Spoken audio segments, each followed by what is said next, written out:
네, 오늘 우리에게 주신 하나님의 말씀 함께 보도록 하겠습니다. 우리에게 주신 하나님의 말씀 사도행전 3장 1절에서 16절 말씀입니다. 사도행전 3장 1절에서 16절 말씀 함께 보도록 하겠습니다.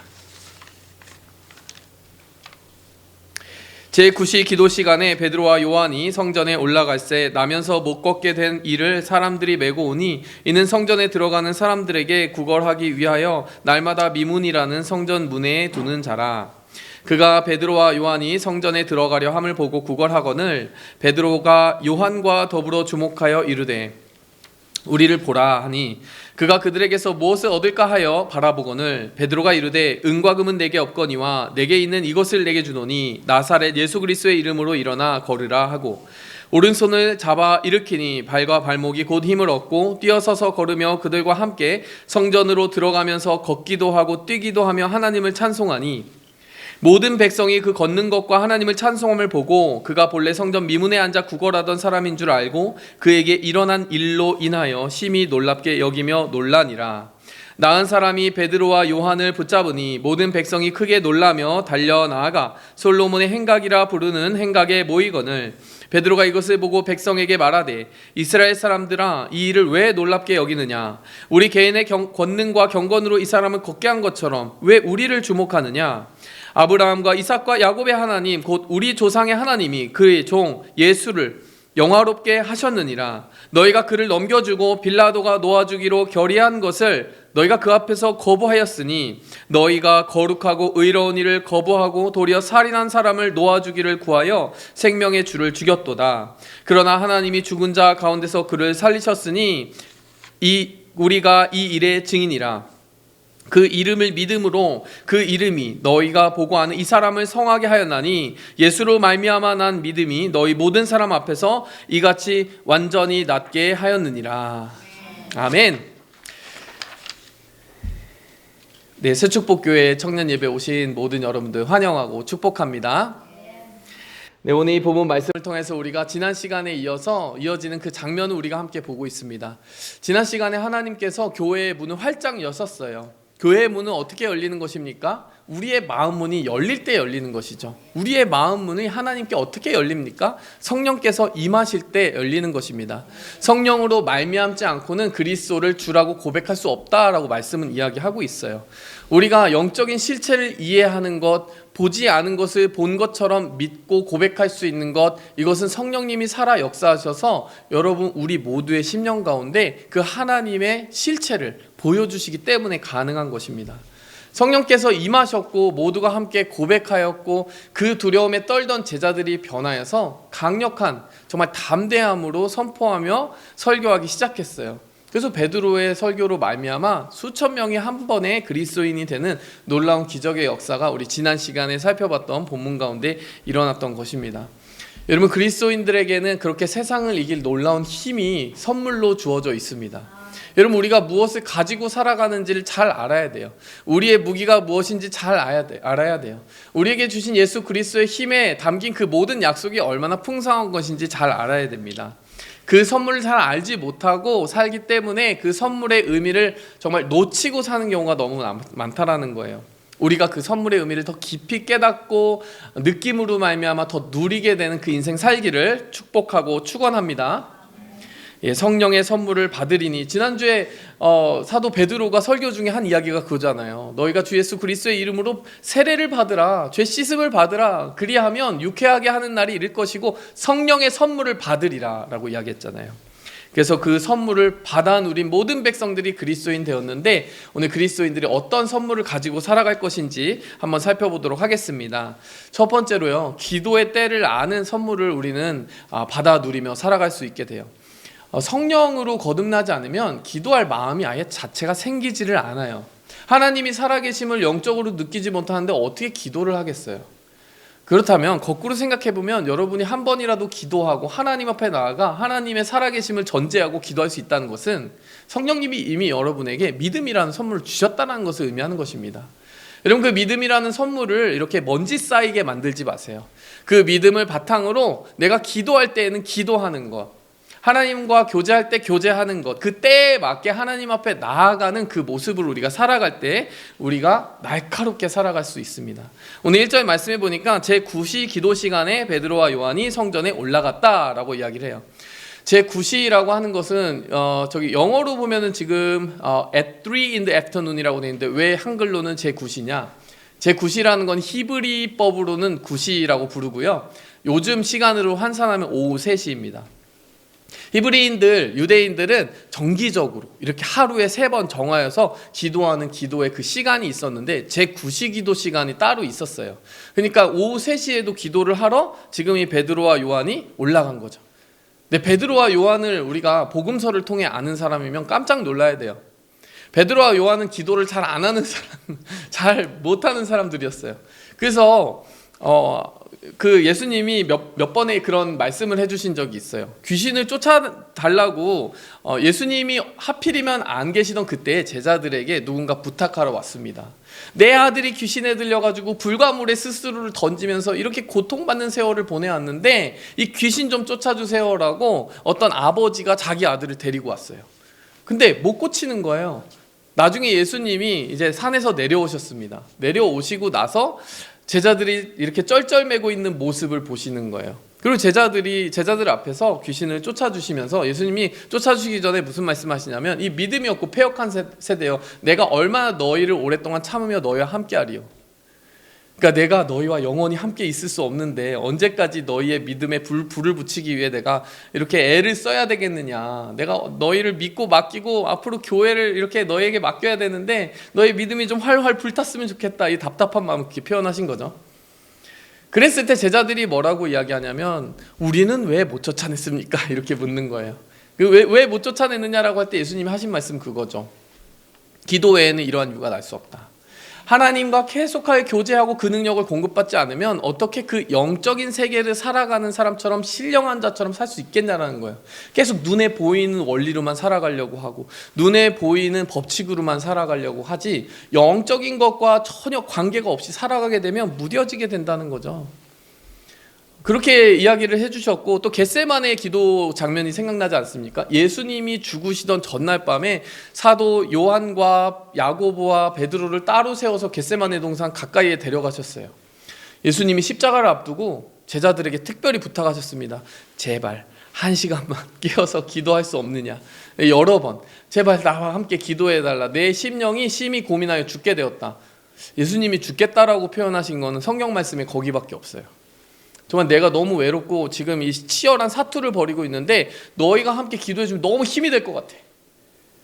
근데요 어김없이 3번을 이렇게 반복해서 가면 다 졸고 자고 있는 거예요. 그래서 예수님이 하신 말씀 1시도 나와 함께 깨어있을 수 없느냐 이렇게 얘기했어요.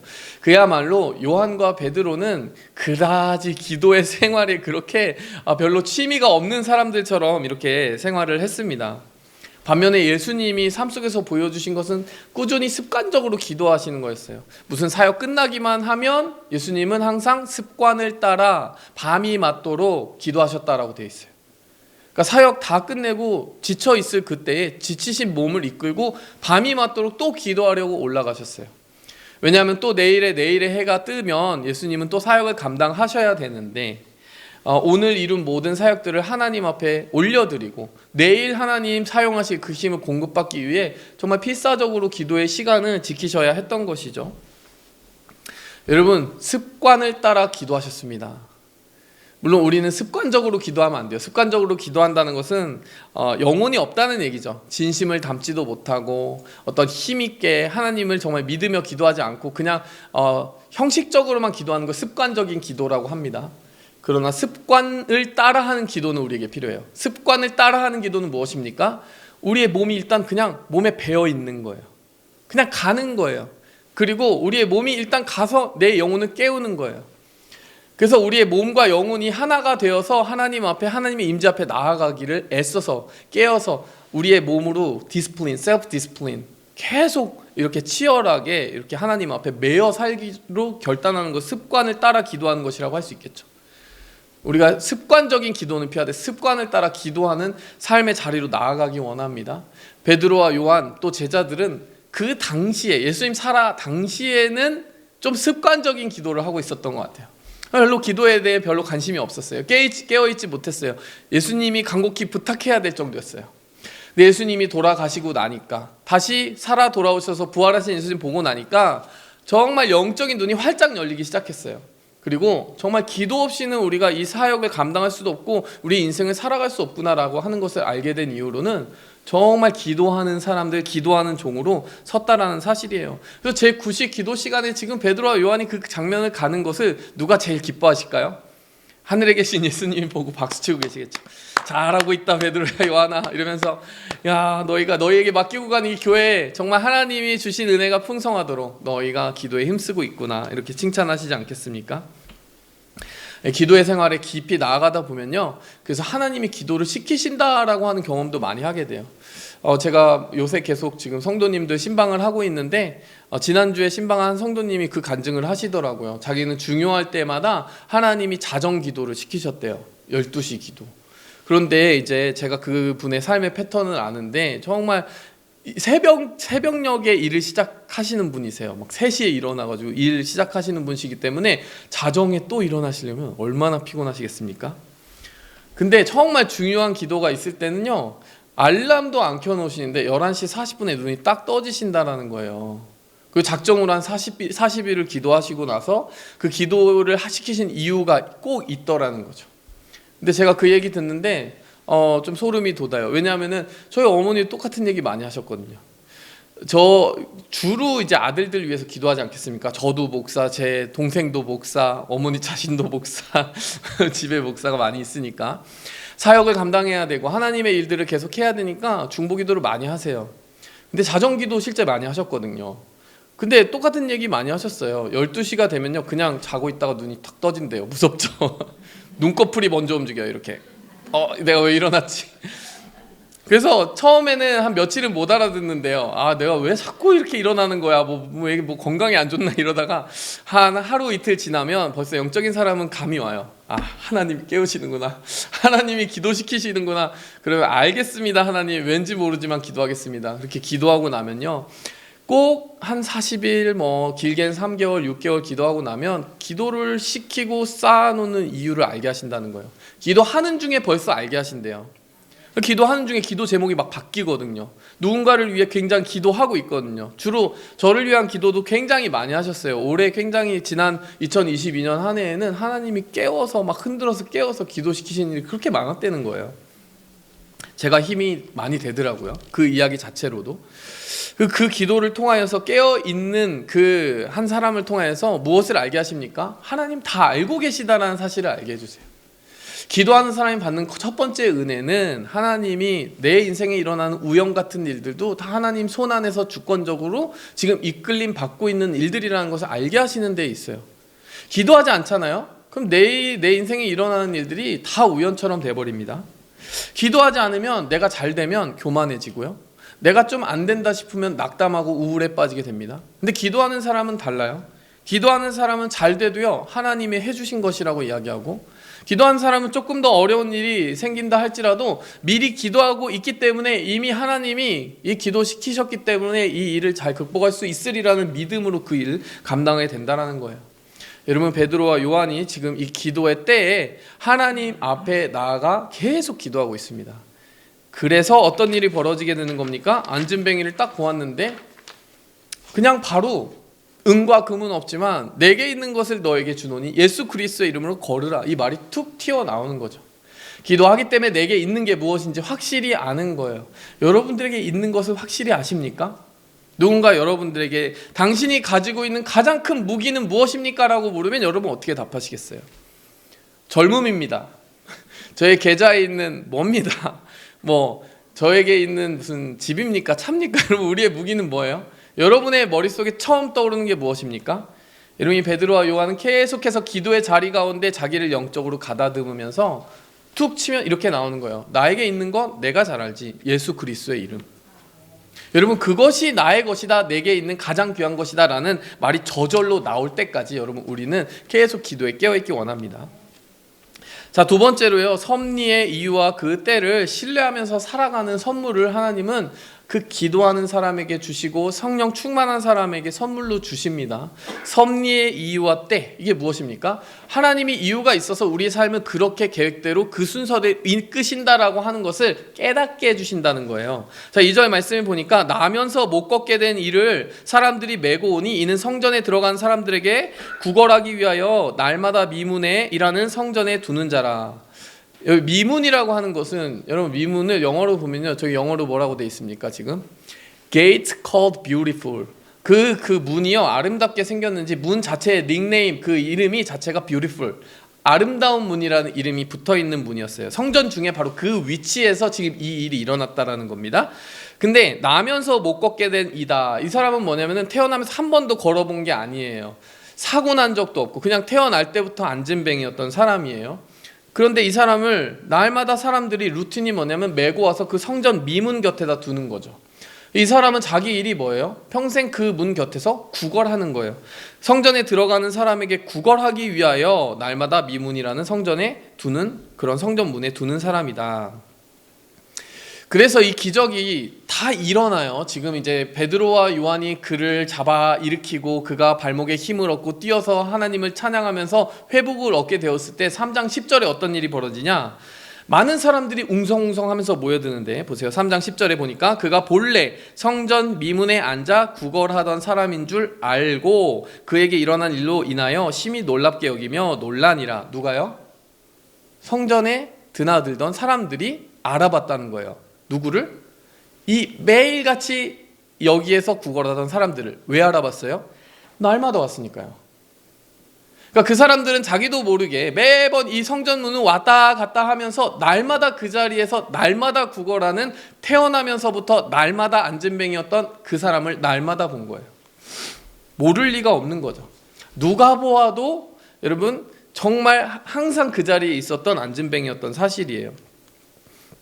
제가 이 본문 말씀 보면서 왜 이 날마다를 강조하게 되느냐면, 이 본문 말씀이 사실 날마다 정말 처음부터 태어나면서부터 아픈 사람이었기 때문에 그 사람이 하나님의 능력으로 일으킴 받았다라는 사실이 너무나 선명하게 드러날 수밖에 없었다라는 것이 처음 묵상되는 지점이었어요.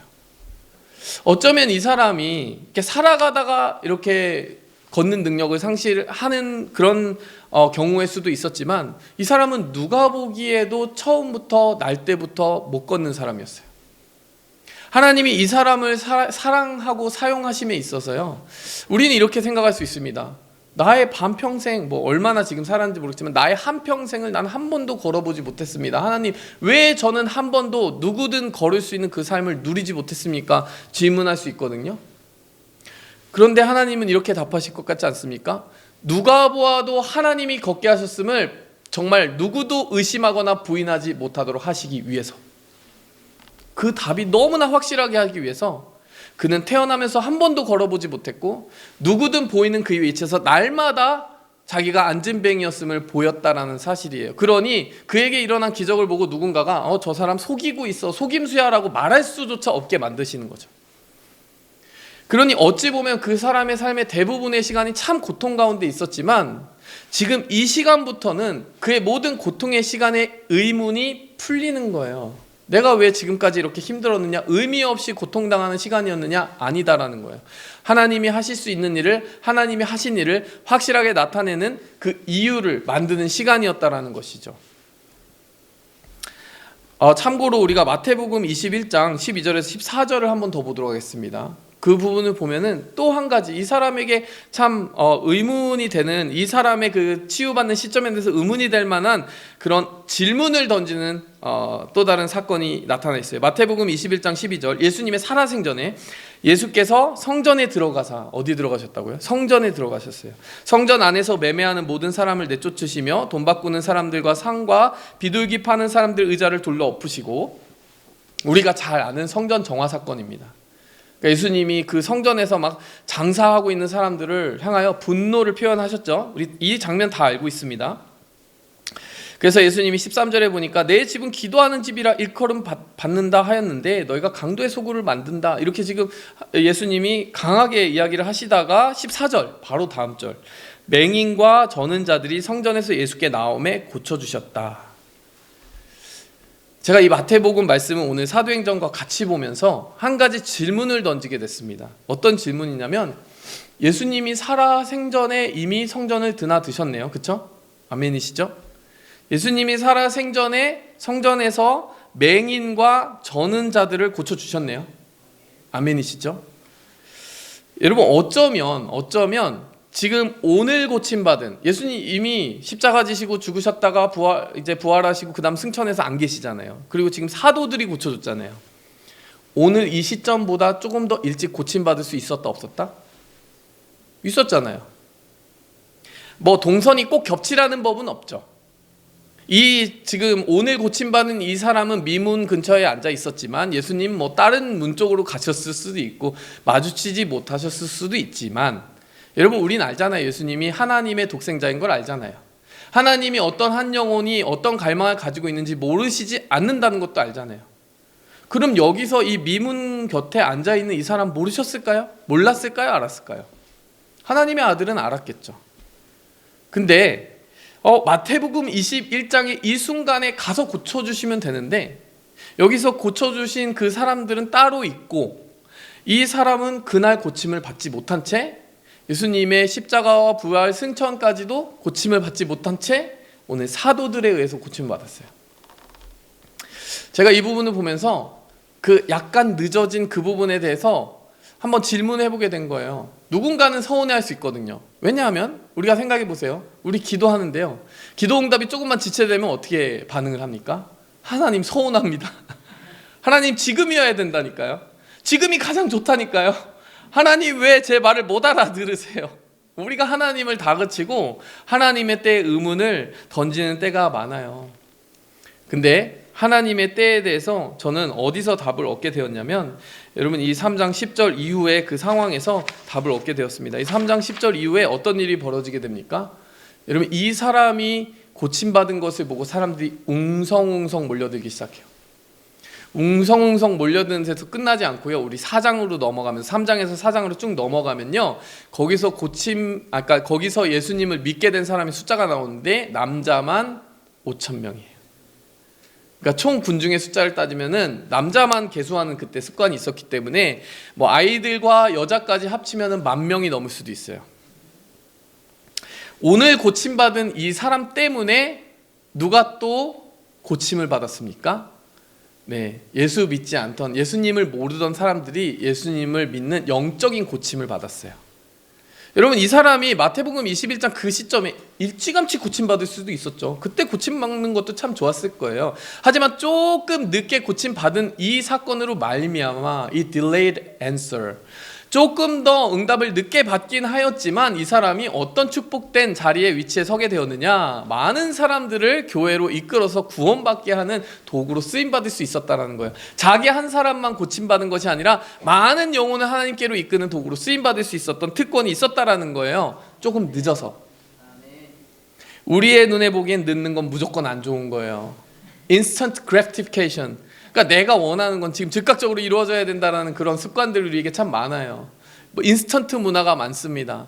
지금 당장 우리가 뭐 예전에 같으면은 뭐 삐삐를 치고 기다리고, 그 다음에 문자가 왔을 때 좀 보내고 기다리고, 그 다음 카카오톡은 실시간이잖아요. 일자 없어지면 바로 답을 해야지 왜 답을 안 해?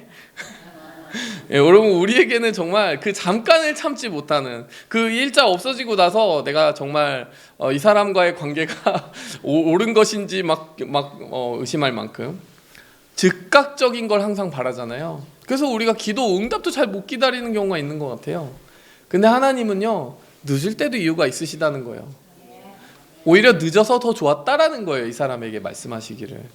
하나님의 때가 항상 옳지 않습니까?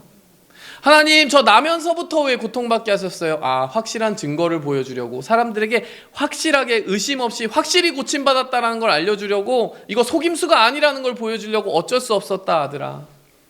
하나님, 저 하나님 살아계실 때 예수님이 직접 찾아오셨어야죠. 아니다, 지금이어야 많은 영혼들이 함께 구원받잖아.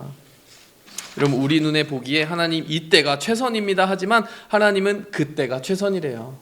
그래서 사도행전 4장 4절에 5,000명이 회개했다라는 사실을 우리는 보게 되는 것이죠. 여러분, 제가 이전에도 그 노진준 목사님에 대한 그 치유 이야기에 대해서 여러분들과 나눈 바가 있습니다. 노진준 목사님 이야기 다시 한번 좀 해보면, 여러분 노진준 목사님은 태어나서 8개월 만에 소아마비 그 판정을 받으셨어요. 그런데 본인이 콜링을 받으시고 목사가 되기로 했을 때 하나님께 간절히 기도한 게 그거였습니다. 하나님, 목사로 사역을 하려면 하나님의 영광을 이야기해야 되는데 저 하나님 치유해 주시면 안 될까요? 누군가에게 걸림이 될까 두렵습니다. 하나님을 믿는다는데 이렇게 아픔을 가지고 살아가는 것에 대해서 누군가는 의문을 가질까 두렵습니다. 뭐 이런 기도를 했는데 기도가 오랫동안 응답을 받지 않았고, 또 치유 집회를 좀 찾아가고 그런 일이 있으셨다라고 했죠. 그런데 이제 그 신유 집회 한 미국 목사님이 설교하시는 그 자리에서 그 말씀 듣게 된 거죠. 믿음으로 기도하면 다 낫는다. 이 믿음으로 기도하면 다 낫는다라는 그 말씀을 듣는데 너무나도 분노가 치밀어 오르더라는 거예요. 그 집회 들어가기 전에 기도해 주시던 그 목사님의 손은 너무나 따뜻하고 좋았는데 그 말씀하시는 순간 너무나 화가 나서 그 목사님 말씀 다 마치는 거 기다렸다가 목사님께 이제 따지려고 간 거죠. 아니, 믿음으로 내가 지금까지 기도한 건 믿음으로 기도 안 한 겁니까? 뭐 이런 마음이 막 불쑥불쑥 올라오지 않았겠어요? 도저히 용납되지 않았다는 거예요. 4년이나 기도를 했다는 거예요. 그 치유를 위해서. 결국 내가 치유받지 못한 것이 내 믿음이 부족해서라면 그럼 하나님이 기대하신 그 믿음이란 건 도대체 뭡니까? 왜 기도의 응답을 안 해주시는 겁니까? 라고 하는 어떤 그 항의하는 마음이 있었다라는 것이에요. 사실 바울의 이야기를 하고 싶었다라고 이야기를 했는데 그 바울의 이야기를 그 목사님이 자기가 항의하려고 찾아간 그 목사님이 먼저 하시더라는 거죠. 고린도서 12장 7절에 보니까 사도 바울이 이런 말을 한 적이 있잖아요. 내게 육체의 가시가 있어서 하나님께 그 병 고쳐달라고 3번 기도했는데 하나님이 응답 안 해주셨다라는 거예요. 하나님이 거절하셨다라는 거예요. 왜 거절을 했냐면 네가 받은 계시가 너무 크기 때문에, 그 계시 때문에 네가 교만해질까 봐, 너에게 준 그 사단의 가시로 말미암아 너를 겸손하게 하는 그 도구로 너에게 아픔이 있다. 사도 바울이 그 말 듣자마자 어떻게 했냐면 하나님의 은혜가 내게 족하다라고 고백을 하면서, 예수님이 이제 직접 말씀해 주신 거죠. 내 은혜가 너에게 그러므로 족하다라고 말씀해 주셨는데 사도 바울이 그 말씀 듣고 그렇게 받아들였다라는 얘기가 고린도서 12장 7절에 등장을 하고 있어요. 남의 병은 그렇게 잘 고쳐주는 사도 바울이에요. 손수건만 닿아도 다 고침받았다고 했어요. 사도행전에 보면. 근데 자기 병이 고침을 안 받고 있으니 이게 얼마나 괴로웠겠습니까? 그러니까 이 지금 노진준 목사님이 그 미국 목사님에게 그 이야기를 하면서 이 사도 바울 이야기도 있지 않습니까? 사도 바울도 고침을 못 받았고 응답을 못 받았어요. 이렇게 얘기를 했다는 거죠. 그랬더니 그 목사님이 먼저 뭐라고 이야기를 하냐면 바울에게 육체의 가시가 있었죠. 그가 육체의 가시를 걷어달라고 기도했는데 하나님께서 그 병을 고쳐주셨습니까? 질문하더라는 거예요. 그랬더니 이제 자기가 잘 알고 있으니까 고쳐주지 않았잖아요. 그랬을 때 그 미국 목사님이 뭐라고 하냐면 고쳐주셨습니다. 이렇게 얘기하더라는 거죠. 이 노진준 목사님이 아닌데요. 안 고쳐주셨는데요. 이렇게 얘기했는데 그 목사님이 아닙니다. 사도 바울의 병을 하나님이 고쳐주셨습니다. 라고 하면서 이렇게 설명을 했다는 거예요. 그가 너무 괴로워서 그 육체의 가시를 걷어달라고 하나님께 3번이나 기도했지 않습니까? 그리고 그 기도 끝에 하나님이 주신 응답에 따르면 네가 받은 계시가 너무 크기 때문에 너로 하여금 교만해지지 않게 하기 위해서 내 몸에 육체의 가시를 두었고 내 은혜가 그러므로 내게 족하다라고 말씀해 주시고 그 뜻을 보여주셨습니다. 자, 그 뜻을 그가 깨닫고 난 다음에 사도 바울이 기도했을까요? 이렇게 질문했어요. 미국 목사님이 그렇게 질문하니까 가만히 생각해보니까 기도를 더 안 했을 것 같은 거예요. 그래서 안 했겠죠? 그렇게 말씀해 주셨으니까 안 했겠죠? 그러니까 이제 그 미국 목사님이 그럼 그 병은 나은 것 아닙니까? 그것은 더 이상 그에게 병이 아니라 오히려 하나님께서 그를 사용하시기 위한 하나님의 은사일 뿐이겠죠.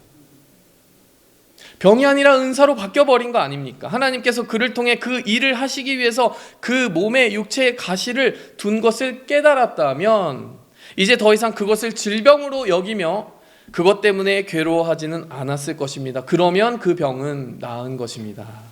이렇게 얘기했고 그 말씀을 딱 듣는데 노진준 목사님이 그날 제 병이 나았습니다. 실제 낫게 됐다는 게 아니라요. 마음속에 모든 응어리진 그 마음들이 다 치유받았다라는 거예요. 하나님, 저는 응답받지 못한다, 하나님께 거절받는다고 생각했는데 하나님은 더 크신 그런 하나님의 축복을 감당하게 하시려고, 하나님의 도구로 쓰시려고, 멍든 가슴으로 살아가는 사람들의 마음을 치유하시려고 저에게 이 아픔 잠깐 허락하신 거라면 제가 구하던 응답보다 훨씬 더 크신 응답을 미리 주셨군요. 제가 구한 것보다 훨씬 더 깊은 영적인 성숙을 주셨군요. 여러분, 노진준 목사님이 치유받고 하나님께 기도하면 치유받습니다 라고 설교하는 설교자가 될 수도 있지만요, 저는 못지않게 이렇게 하나님께서 정말 약한 자를 쓰셔서 강한 자를 부끄럽게 하시고 우리의 약함에도 불구하고 넉넉히 우리를 쓰실 수 있다라고 하는 증거로서 글을 쓰셔도 충분히 고귀하고 아름답다고 생각합니다. 왜냐하면요, 우리 가운데는 고침받지 못하는 경우도 참 많기 때문이에요. 꼭 고침받지 않아도 되기 때문이에요. 고침받는 역사가 없어서가 아니에요. 하지만 믿음이 있어서 고침받는 자도 있고 믿음이 있어서 고침받지 못하는 그 상황을 그대로 안고 승리하며 살아가는 사람도 있는 거죠. 어떤 믿음이 더 낫다라고 이야기할 수 없습니다. 어떤 응답이 더 낫다라고 이야기할 수 없어요. 우리에게 지체된 응답 때문에 하나님 지금이 더 좋았는데요 라고 이야기할 수도 있고, 하나님 이렇게 응답해 주시면 더 좋았겠는데요. 우리 편에서는요, 아이디얼한 응답이라는 것에 대한 상이 있는데요, 하나님께서는 우리에게 응답을 거절하시는 법은 절대 없다. 그 때도 하나님이 정하시고 그 방법도 하나님이 정하시고 우리의 영혼의 성숙을 이루어가고 우리의 영혼에 정말 하나님의 그 본질을 깨닫게 하기 위한 커다란 목적을 전제로 하신 가운데 다양하게 응답하신다라는 거예요. 우리는 우리가 원하는 버전의 응답을 구하는 기도도 해야 되겠지만 하나님의 버전의 응답이 나도 모르는 사이에 이미 임했는지 모른다는 사실을 깨닫게 해달라고 기도하는 것도 중요하지 않겠습니까, 여러분? 자, 세 번째로요, 하나님이 그 성령으로 주시는 은혜, 주목할 것과 때를 놓치지 않게 하시는 은혜를 우리에게 베풀어 주십니다. 3절에 보니까 베드로와 요한이 성전에 들어가려 함을 보고, 여기 보고가 등장하죠. 보고 구걸합니다. 근데 이제 이 지금 앉은 뱅이가 그들을 바라보는 시선은 어떻습니까? 자기에게 필요한 물질적인 필요를 좀 채워줬으면 하는 그런 시선으로 바라보고 있어요. 이게 앉은뱅이의 시선이에요. 평생 동안 그 눈으로 성전에 드나드는 사람들을 보았을 것입니다. 또 다른 시선이 있습니다. 4절 말씀, 베드로가 요한과 더불어 주목하여 이르되 우리를 보라. 여러분, 이미 보고 있잖아요. 이미 보고 있잖아요. 3절에 보니까 들어가려 함을 보고 구걸하거늘 했잖아요. 이미 보고 있는데 뭘 또 보라고 이런 겁니까? 여기서 보는 것과 저기서 보는 것이 틀리기 때문이에요. 3절에서는 그냥 영적으로는 잠들어 있는 채 습관적으로 육의 필요를 구하는 그런 정말 흐리멍텅한 눈으로 보고 있었어요. 그런데 이제 베드로와 요한은 그 사람에게 요청하는 거예요. 너의 영의 눈을 떠서 보라. 영의 눈을 떠서 보라. 하나님의 살아계심을 바라보라, 주목하라 라고 이야기를 하는 것이죠. 여러분, 하나님이 우리에게 임하실 때 우리에게 등장하는, 우리에게 부어지는 은혜는 하나님의 선물을 바라볼 수 있고 하나님이 일하시는 곳이 무엇인지 발견할 수 있는 눈을 주세요. 주목하시기 바랍니다. 오늘 성령께서 여러분 우리 모두에게 주시는 그런 단어로 이렇게 접수했으면 좋겠어요. 주목하라, 바라보라, 똑바로 바라보라. 우리의 삶을 그냥 흘겨보면 그냥 흘러 지나가는 일이 많지만 하나님의 눈으로 보면 놀라운 일들은 수도 없이 많이 일어나고 있습니다. 제가 이번 주 금요 예배 때 출애굽기 말씀으로 설교를 했어요. 출애굽기 말씀에 보면 모세가 어린아이로 태어났습니다. 그런데 그 당시에 파라오가 히브리인 아이가, 남자아이가 태어나면 다 나일강에 빠뜨려 죽이라고 하는 명령이 내려졌어요. 자, 그런데 세 여인이 모세를 살려요. 요게벳이라고 하는 모세의 친모가 먼저 살립니다. 빠뜨리기에 너무 아름다운 아이예요. 그래서 거기에 보면은 보다라는 단어가 등장해요. 그 요게벳이 보니 너무나 아름답고 잘생긴 아기더라, 잘생겼다라고 번역을 해놨더라고요. 근데 히브리어로 보면 토프, 좋다라고 하는 단어가 쓰였고, 이 좋다라는 단어는 창세기 1장에 보면은 보시기에 좋았다 할 때 그 단어랑 똑같아요. 하나님의 눈으로 볼 때, 이 아이의 장래가 너무나 기대가 된다. 좋은 아이였어요. 죽이고 싶지 않았어요. 갈대 상자에 역청을 바르고 방수 처리를 한 다음에 흘려보냈어요. 그리고 나서 이 모세의 누이인 미리암이라고 하는 어린아이가 따라갑니다. 그리고 멀리 서서 봅니다. 어떤 일이 있는지 봐요. 보는 두 번째 사람이에요. 응원하는 거예요. 잘 됐으면 좋겠다. 저 모세가 잘못되지 않았으면 좋겠다. 보는 거예요. 그 아이가 뭐 할 수 있는 거 별로 없습니다. 근데 보고 있었어요. 보고 있었더니 또 세 번째 인물이 등장합니다. 파라오의 공주, 파라오의 딸이 등장해가지고 그 아이를 보았어요. 근데 히브리인 아기구나 라고 이렇게 이야기합니다. 근데 그러면서 뭐라고 하냐면 불쌍히 보고라고 나와 있어요. 불쌍히 보았어요. 그리고 나서 이 아이를 어떻게 해야 되지 하는데 미리암이 딱 등장합니다. 짠 하고 나타나서 그 아이에게 젖 먹일 사람이 필요합니까? 라고 해서 누구를 데리고 와요? 친모를 데리고 오는 거예요. 그래서 모세의 친어머니가 유모가 되어서 위장 취업입니까 이거? 위장 취업을 해서 그 세 여인의 손에 의해서 모세가 건짐을 받고요. 여러분 그렇게 건짐받은 모세가 나중에 이스라엘 민족을 건져내는 역할을 하게 되는 거예요. 모세라는 이름 자체가 건짐받은 자예요. 근데 그가 건짐받고 나서 건지는 자가 되는 거죠. 근데 제가 그 본문 말씀 보는데 가장 은혜 받았던 부분이 뭐냐면 그 보았던 세 사람의 시선이었어요. 보았다. 그냥 본 게 아니에요. 아름다움을 보고 하나님 창조하신 아기를 보았어요. 또 멀리 서서 지켜보았지만 잘 되기를 응원하면서 지켜보았어요. 불쌍히 여기는 그 눈으로 지켜보았어요. 여러분 요새 우리가 모임을 하고 예배를 끝내고 나면은 식탁이 준비되지 않습니까? 식탁 뒤에는 시선이 있습니다. 시선. 여러분은 보는 눈이 있어요. 여러분 따뜻한 그 눈으로 바라보면서 잘 먹었으면 좋겠다. 배불리 먹었으면 좋겠다라고 응원하는 눈이 있습니다. 제가 지난주에 듣게 되었는데 여현 집사님이라고 그 집사님께서 집에 갔다가 다시 오셨대요. 쓰레기 봉지를 갈아주러 오셨대요. 근데 쓰레기 봉지를 가는 게 진짜 목적이 아니라 쓰레기 봉지는 뭐 내일 갈 수도 있는데 우리 청년들 좀 보려고 오셨대요. 청년들 뭐 하는 거 보러 오셨습니까? 뭐 밥 먹는 거 보러 오신 거예요. 그리고 먹는 거 보고 이렇게 씩 웃으시고 이제 쓰레기는 나중에 갈아야지 하고 가셨대요. 그냥. 네, 여러분 왜 보는 겁니까? 사랑의 눈으로 보는 거죠. 내가 관심 있고 또 정말 아끼는 사람을 볼 때 그냥 보는 거예요. 근데 그 보는 시선 때문에 사람이 용기를 얻기도 하고 그 시선 때문에 무너지기도 하잖아요. 나를 사랑하고 격려하는 눈으로 바라보면 말로 하지 않아도 그 시선을 느끼지 않습니까? 근데 나에게 정말 이렇게 좋지 않은 눈으로 바라보면 그 눈도 우리는 또 느껴요. 그렇죠? 눈으로 바라보는 시선이라는 게 상당히 영적인 거죠. 그래서 여러분 우리가 이 기도할 때 지금 오늘 보면 말씀에 요한과 베드로는 어떤 눈으로 그를 받겠습니까? 당신의 구겨진 인생 아무도 관심 갖지 않았고 그냥 돈이나 몇 푼 쥐어주고 지나갔던 그 눈들을 수도 없이 마주쳤을 그 사람의 눈을 바라보면서 당신은 우리를 주목해야 됩니다. 왜냐? 우리도 당신을 주목하기 때문입니다. 우리만 주목하는 것이 아니라 나사렛 예수 그리스도가 당신을 주목하고 있기 때문입니다. 예수님의 시선으로 그를 주목하였어요. 여러분 하나님을 믿는다는 건 다른 시선으로 살아간다는 것을 의미합니다. 흐리멍텅한 눈으로 바라보며 살아가는 게 아니에요. 예수님이 하시는 일이 어디서 일어나는지 주목하는 거예요. 그리고 내가 별로 관심 없이 지나갔던 어떻게 보면 내 삶 하나만 챙기기도 피곤한 인생이니까 여유가 없는 건 이해하지만 하나님이 능력을 주셔서 우리가 달라지기 시작하면요. 내가 아닌 누군가에게 응원하는 눈, 뭐 대단한 걸 해주지 않더라도 사랑하는 눈, 기도해주는 눈으로 보기 시작하더라는 것이에요. 그래서 여러분 여기에 주목하라. 여러분 우리가 이 시선을 배웠으면 좋겠어요. 이 시선을 선물 받았으면 좋겠어요. 예수님이 여러분 주목하고 계십니다. 여러분의 평생 동안 하나님 저를 주목하신 적이 있을까요? 이 미문에 앉아있는 사람은 아마 그런 질문 할 수 있어요. 권리가 있다고 생각할 거예요. 하나님 저 평생 동안 하나님 눈길 안 주셨기 때문에 저 이렇게 그냥 날마다 구걸하고 있는 거 아니에요? 이야기할 수도 있어요. 하지만 뭐가 사실입니까?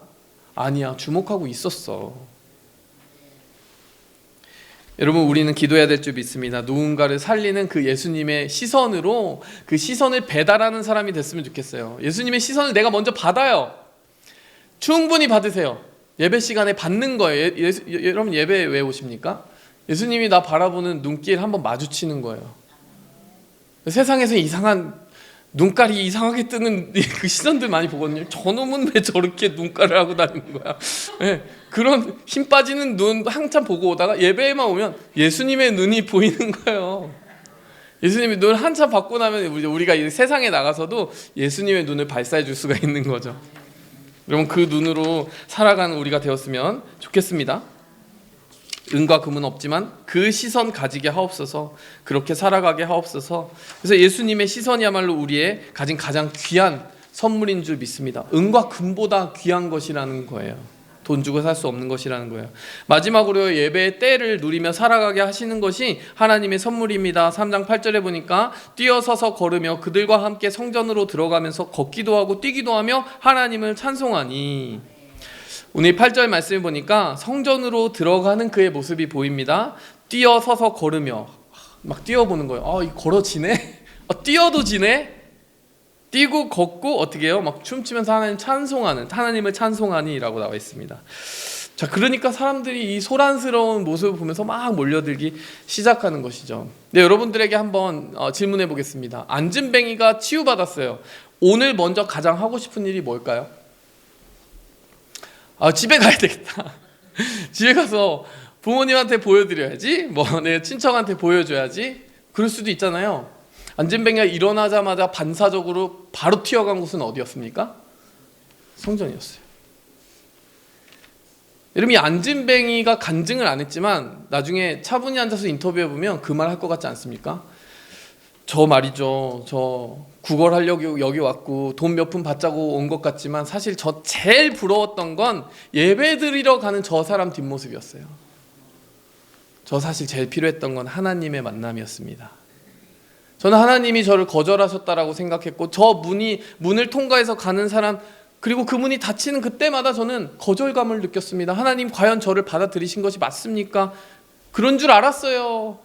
예배 드릴 수 없는 줄 알았어요. 하나님이 저를 받지 않으신 줄 알았어요. 그런데 아니었군요. 제가 가장 하고 싶었던 것은 하나님이 저를 사랑하신다는 그 진리를 확인하는 것이었습니다. 여러분, 이렇게 간증할 것 같지 않습니까? 제일 먼저 드리고 싶었던 것이 예배였다는 거예요. 그래서 뛰고 걷고 하나님을 찬송하는 그 순간을 누리고 있다는 거예요. 그 사람은 치유받은 것으로만 즐거워한다면 반쪽짜리 아마 치유를 받은 것일 거예요. 그 사람의 영혼 깊은 곳에 있었던 예배에 대한 갈망이 함께 응답받은 거예요. 이 사람의 치유는 몸에만 받은 것이 아니라 영과 모든 자신의 정서와 영혼이 다 함께 치유받은 것이라고 할 수 있습니다. 어쩌면요, 거꾸로 말하면 사진은 멀쩡한데 온몸이 멀쩡한데 예배자의 자리에 들어가면서 만일 그 예배가 얼마나 놀라운 기적인지 알지 못하고 뛰면서 하나님을 찬송하면서 뛰기도 하며 걷기도 하며 찬양할 수 없는 무덤덤한 마음으로 들어간다면 여러분, 어쩌면 그 사람의 영혼은 안진뱅이가 아닐까요? 이 사람의 몸은 안진뱅이였지만 사실 마음으로는 항상 그 예배를 갈망하고 있었다면 이 사람은 더 많은 복을 가지고 있지 않았을까요? 여러분, 우리가 한번 진지하게 우리에게 자문을 해봐야 될 것 같아요. 하나님, 저에게 주신 이 건강한 몸으로 저에게 주신 이 예배자의 특권이 얼마나 놀라운 것인지 하나님, 제가 잊지 않게 하옵소서. 제 영혼이 그냥 앉아있지 않게 하시고 제 영혼이 제 마음속에서 심히 기뻐 뛰며 걷기도 하며 뛰기도 하며 하나님을 찬송하는 정말 살아있는 영적 모습으로 나아가게 도와주시옵소서. 말씀을 맺도록 하겠습니다. 하나님이 우리를 축복하신다면 우리의 시간이 송두리째 바뀌게 되어 어떤 때를 살아가게 되냐? 기도의 때에 날카롭게 세워진 인생을 살아가게 됩니다. 기도의 때를 붙잡으며 제 구시의 기도 시간이 있는 삶을 살아가게 됩니다. 두 번째로는 섭리의 때와 이유를 신뢰하게 됩니다. 내 눈에 보기에 늦게 정말 응답된 것처럼 보이고 거절된 응답처럼 보이지만 이유가 있는 지체하심에 대해서 눈을 여는 순간 이 사람은 자기 몸만 치유받은 것이 아니라 5,000명 이상을 바로 구원해버려. 여러분, 5,000명 전도하려면 얼마나 걸릴 것 같으세요? 이 사람은 단번에 전도했어요. 5,000만 명을. 대단한 사람입니다. 더 복받은 것이죠. 하나님, 늦게 응답해 주셔서 감사합니다. 그리고 세 번째로 주목할 것과 때를 놓치지 않는 그런 시선의 때를 살아가는 것이죠. 바라보아야 할 것을 그때 바라보고 예수님의 시선을 배달할 수 있는 우리가 되기 원하고, 마지막으로 우리의 응답보다 소중한 예배의 자리로 반사적으로 몸을 옮길 수 있는 우리가 되기 원합니다. 가장 귀한 선물보다 가장 귀한 선물은 예배인 줄 믿습니다. 함께 기도하며 나아가겠습니다. 하나님 아버지, 감사합니다. 오늘 이 병자가 고침받는 이 장면에서 예수님의 그 긍휼의 시선을 우리는 주목합니다. 베드로와 요한, 정말 오랫동안 잠들어 있던 그 영혼을 깨워서 기도하는 사람으로 바꿔주신 예수님의 끈질긴 사랑의 시선을 봅니다. 그 시선을 또 배달해서 앉은 뱅이를 그 자리에서 일으키는 하나님 믿음의 시선을 우리는 또 바라봅니다. 그 사랑으로 감동받은 그 사람이 또한 예배자의 모습으로 뛰며 걸으며 성전으로 들어가는 그 때를 바라봅니다. 비록 우리의 눈에 늦게 보여도 하나님의 때가 온전하였음을 깨닫는 그 섭리의 시선도 바라봅니다. 하나님의 눈으로 보게 하여 주시옵소서. 하나님의 눈으로 깨닫게 하여 주시옵소서. 하나님의 눈으로 이야기하게 하여 주시옵소서. 하나님의 눈이 아니면 그 무엇도 이야기하지 않게 도와주시옵소서. 예수 그리스도의 이름으로 감사하며 기도하였습니다. 아멘.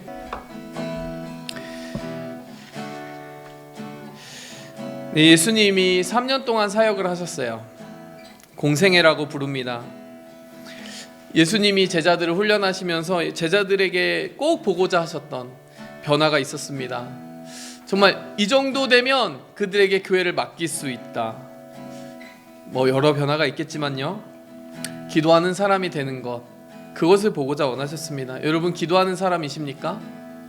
하나님 여러분 사용하실 수 있을 만큼 언제든지 주님 부르셔서 제발 1시간만 깨워서 나를 위해 나와 함께 기도해달라고 여러분들의 영혼을 흔들어 깨우실 때 여러분은 눈이 번쩍 뜨이시는 분이십니까? 아니면 깊은 영적인 잠과 침체에 빠져 있는 분이십니까?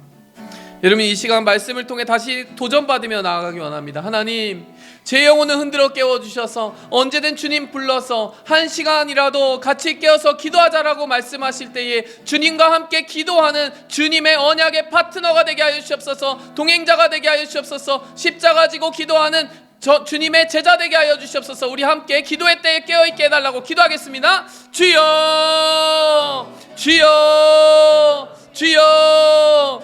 하나님, 주님께서 아버님 오늘 새축복교회 성도님들, 아버님 우리 청년들을 아버님 이곳에 불러주시고 함께 기도하게 하심을 감사드립니다. 하나님, 주님의 뜻이 무엇인지 묻는 것이 기도요, 또 그 뜻에 붙들려 쓰임받기 위해 간구하시는 것이 기도요.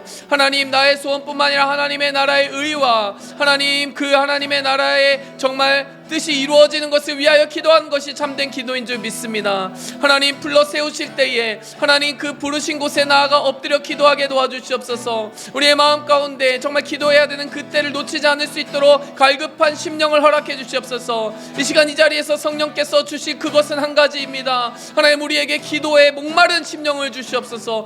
더 기도하고 싶고 하나님 더 엎드리고 싶고 더 주님 음성 듣고 싶고 더 주님께 털어놓고 싶고 주님께 쏟아내고 싶은 아버님 그 심령에 아버님 갈급한 기도의 마음의 심령을 허락해 주시옵소서. 우리 모두가 정말 기도에 목마른 자들이 다 되게 도와주시옵소서.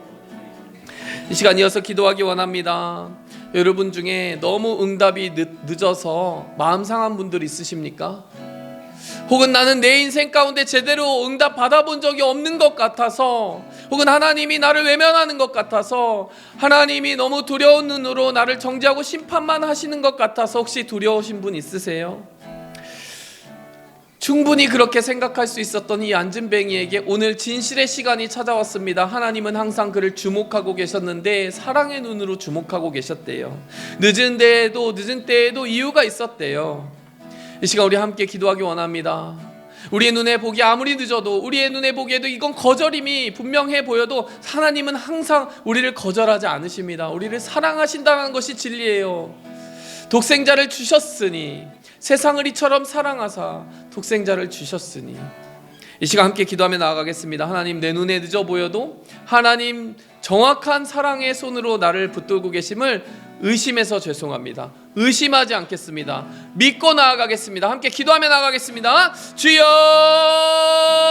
하나님, 주님께서 아버지 하나님, 우리 하나님의 사랑받는 새축복교회 성도님들 또 청년들에게 다가가 주시어서 그 마음 녹여 주시옵소서. 하나님이 멀리 느껴지는 사람들에게 찾아가 주시옵소서. 하나님의 따뜻한 시선을 느껴보지 못한 사람들의 그 마음을 녹여 주셔서 그 오해가 하나님이 말씀으로 말미암아 깨어지게 하여 주시옵소서. 이 말씀으로 말미암아 치유받게 하여 주시옵소서. 단 한 번도 나를 물리친 적 없으시고 하나님 가장 아름다운 때에 그 응답으로써 나의 삶의 범사에 하나님의 응답을 주셨음을 아버지 하나님 오늘 깨닫게 하여 주시옵소서. 하나님의 성도들이, 청년들이 그렇게 하나님의 때의 아름다운 것을 아버지 하나님 날마다 발견하면서 하나님이 오르십니다, 하나님의 때가 가장 아름답습니다 고백하며 아버지 하나님 기대감과 설레임으로 아버지 그 한때 한때를 살아가게 도와주시옵소서. 믿음으로 반응하며 살아가게 도와주시옵소서. 하나님의 마음으로 아버지 그때를 채우기 원합니다. 아버지 하나님 감사드립니다. 이 시간 이어서 기도하기 원합니다. 하나님 주목하라 하십니다. 그리고 그 주목한 시선은 어떠한 시선입니까? 예수님의 눈으로 바라보는 시선입니다. 여러분 예수님의 눈을 보셨습니까? 그리고 여러분은 그 눈으로 여러분의 형제 자매와 가족들과 여러분의 직장 동료와 여러분에게 마주치게 하는 사람들을 보고 계십니까? 여러분 예수님의 눈을 충분히 보고 예수님의 눈으로 충분히 전달할 수 있는 우리가 되기 원합니다. 그 눈으로 사랑하게 해달라고 함께 기도하겠습니다. 주여 주여. 하나님, 주님께서 아버지 하나님 오늘 이 자리에서 주님의 눈을 마주치게 도와주시옵소서. 그 심령을 꿰뚫어 보시는 하나님의 사랑의 눈을 보게 하여 주시옵소서. 우리의 아픈 상처를 어루만지시는 그 하나님의 사랑과 위로의 눈을 보게 하여 주시옵소서. 그 십자가에 정말 아버지 하나님 구겨진 정말 십자가에 그 피 흘리시는 예수님, 나의 고통과 아픔을 지고 짊어지고 가시려고 하나님 그 모든 십자가의 현장 가운데 아버지 하나님 피하지 않으신 하나님, 나의 고통을 외면하지 않으시는 하나님, 나의 아픔과 슬픔의 현장 가운데 다가오셔서 나를 주목하시는 하나님, 그 주목하시는 하나님을 보게 하여 주시옵소서. 그 주목하시는 십자가를 깨닫게 하여 주시옵소서. 또한 그 사랑으로 나도 또한 아버지 하나님 주목하며 나아가게 도와주시옵소서. 주여 함께 하여 주시옵소서. 주여 아버지 하나님 그 기름 부음으로 함께하여 주시옵소서. 이 시간 마지막으로 기도하도록 하겠습니다. 우리 예배의 때를 위해서 기도하기 원합니다. 여러분 교회가 세워지고 있습니다. 교회가 새로워지고 있습니다. 무엇이 새로워진다는 말입니까? 예배가 새로워지는 것입니다. 여러분 교회에서 다른 무엇 하나님 우리에게 맡기신 봉사도 섬김도 선교도 예배 없이는 의미가 없습니다. 왜냐하면 이 모든 것이 하나님을 위해 하는 것이라는 것을 확실하게 하는 그 진리의 무게추는 바로 예배이기 때문이에요. 여러분 이 안진뱅이는 가장 먼저 예배자의 자리로 갔습니다. 이 시간 우리 함께 기도할 때요, 새축복교회 예배를 위해서 기도하기 원합니다. 우리 일부 예배에 찬양으로 섬길, 걷기도 하며 뛰기도 할 정말 그 찬양의 섬김의 손길이 필요합니다. 우리 청년 예배에도 걷기도 하며 뛰기도 하며 하나님을 찬양할 예배자들이 필요합니다. 또 그 섬김의 직분이 아니더라도 우리의 예배 가운데 이 회중 모두가 걷기도 하며 뛰기도 하며 살아 숨쉬는 목소리로 하나님을 고백하고 정말 열정적으로 하나님을 예배하기 원합니다. 하나님 새축복교회 정말 하나님 주셔야 될 그 축복 중에 뜨거운 예배의 축복 허락하여 달라고 우리 함께 기도하며 나가겠습니다. 주여 주여 주여. 하나님, 주님께서 아버지 하나님 우리 모두를 예배자로 부르시고 하나님 예배의 현장 가운데서 뜨겁게 하여 주시옵소서. 성령께서 우리의 마음에 불을 붙여 주시옵소서. 하나님 걷기도 하며 뛰기도 하며 하나님을 부르짖고 우리의 입술이 잠잠하지 아니하고 주님의 선하심을 높이 찬양하는 아버지 하나님 예배가 되게 하여 주시옵소서. 우리의 심령이 아버지 하나님을 더욱더 주목하게 도와주시옵소서. 아버지 하나님 주목한 하나님을 감격하게 도와주시옵소서. 우리의 영의 눈이 뜨이게 도와주시옵소서. 우리의 영의 입술이 뜨이게 도와주시옵소서. 아버지 우리의 영의 귀가 열리게 도와주시옵소서. 하나님 말씀하시고 들려주시고 보여주실 때 아버지 들려주시고 말하게 하시고 보는 아버지 그 모든 것을 통하여서 하나님을 전심으로 예배하게 도와주시옵소서.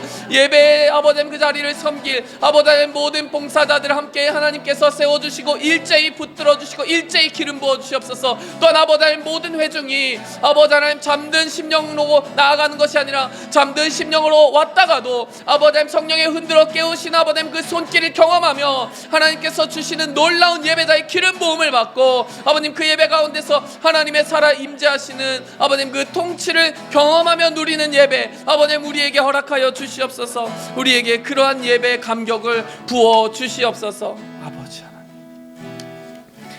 하나님 아버지 감사합니다. 예배드립니다. 우리의 인생의 가장 귀중하고 소중한 가치이신 예수님을 고백합니다.